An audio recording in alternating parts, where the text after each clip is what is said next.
Hello and welcome.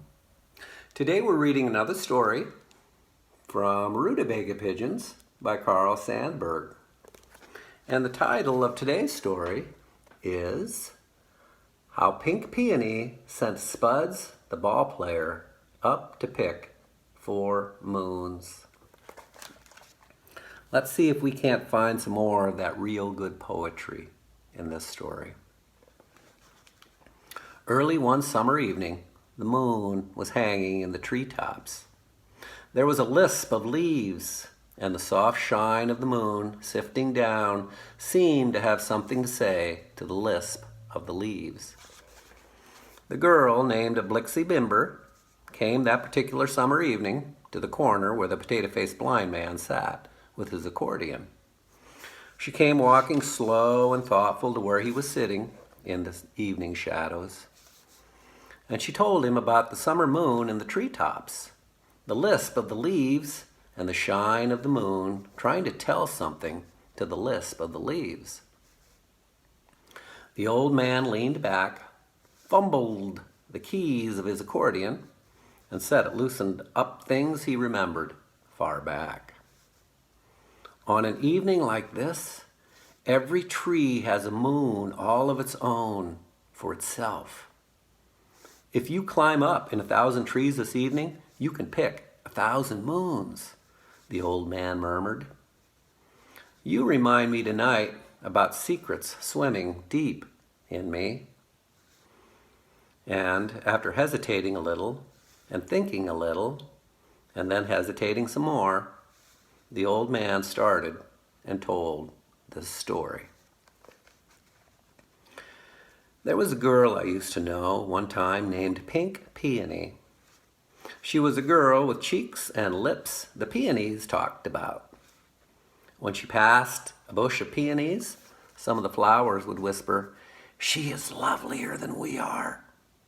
And the other peonies would answer in a whisper, "It must be so. It must be so."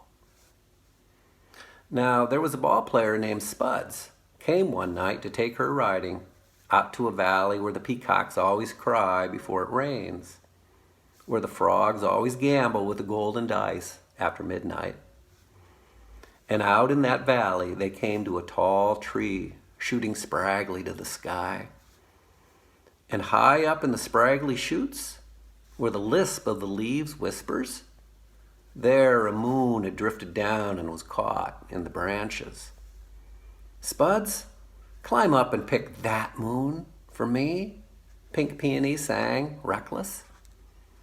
And the ball player jumped out of the car, climbed up the tall tree, up and up, till he was high and far in the spraggly branches where the moon had drifted down and was caught. Climbing down, he handed the girl a silver hat full of peach-colored pearls. She laid it on the back seat of the car where it would be safe, and they drove on. They came to another tall tree shooting spraggly to the sky, and high up the moon was caught. "Pick that one, Spuds," Peony sang, reckless again. And when he came climbing down, he handed her a circle of gold with a blood-color autumn leaf. And they put it on the back seat of the car where it would be safe. Then they drove on. "Spuds, you are good to me," said Pink Peony when he climbed another tree shooting spraggly high in the sky, and came down with a brass pansy sprinkled with 2 rainbows for her. She put it on the back seat where it would be safe, and they drove on.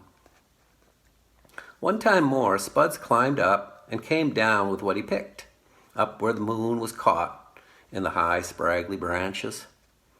"An Egyptian collar, frozen in diamond cobwebs for you," he said.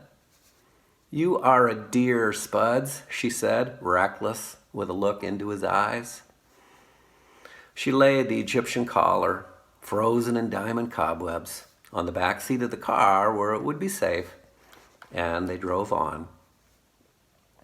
They listened a while, They stopped the car and listened a longer while to the frogs gambling with golden dice after midnight. And when at last they heard the peacocks crying, they knew it was going to rain, so they drove home.